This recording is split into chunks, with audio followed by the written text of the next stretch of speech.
cette méthode des opérations.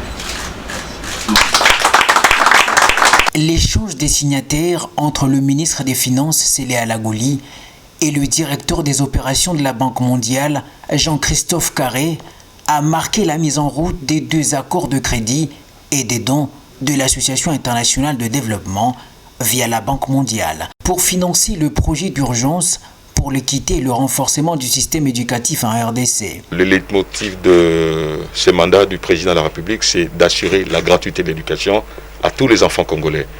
Et pour ce faire, le gouvernement est déjà en train de prendre ça en charge, mais étant donné que le pays est en partenariat constructif et dynamique avec la Banque mondiale vient en relais justement à ces efforts du gouvernement pour appuyer la prise en charge de cette gratuité qui profite à nos enfants.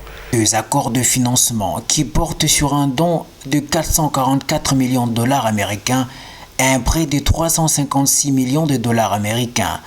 Un total de 800 millions de dollars au profit de la RDC pour booster le secteur de l'éducation, dont le volet le plus important se trouve être la gratuité de l'enseignement conduite de main de maître par le ministre de l'EPST Willy Bakonga, dont les efforts portent aujourd'hui des fruits. Ici, il faut d'abord remercier le président de la République, chef de l'État, qui a mis notre pays, la République démocratique du Congo, sur le rail d'une grande réforme. Il faut absolument des ressources importantes, puisque l'éducation a un coût et le coût est réel. On va tester, on va vérifier la performance des résultats sur 10 provinces phares qui sont ciblées par la Banque mondiale.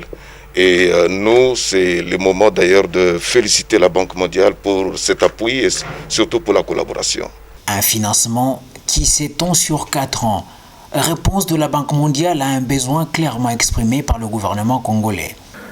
C'est la combinaison d'une demande du président, comme l'ont rappelé les ministres, puisque ça fait partie de son programme, de discussions et d'un travail avec le gouvernement et de données scientifiques qui montrent qu'un pays ne se développe que quand il investit dans son capital humain. C'est la première fois que la Banque mondiale s'engage à cette hauteur aux côtés de la RDC, puisque outre l'éducation, le secteur de la santé va bénéficier de 200 autres dollars américains pour appuyer la bataille contre la Covid-19 et Ebola, ce qui porte à 1 milliard de dollars américains l'enveloppe globale du financement.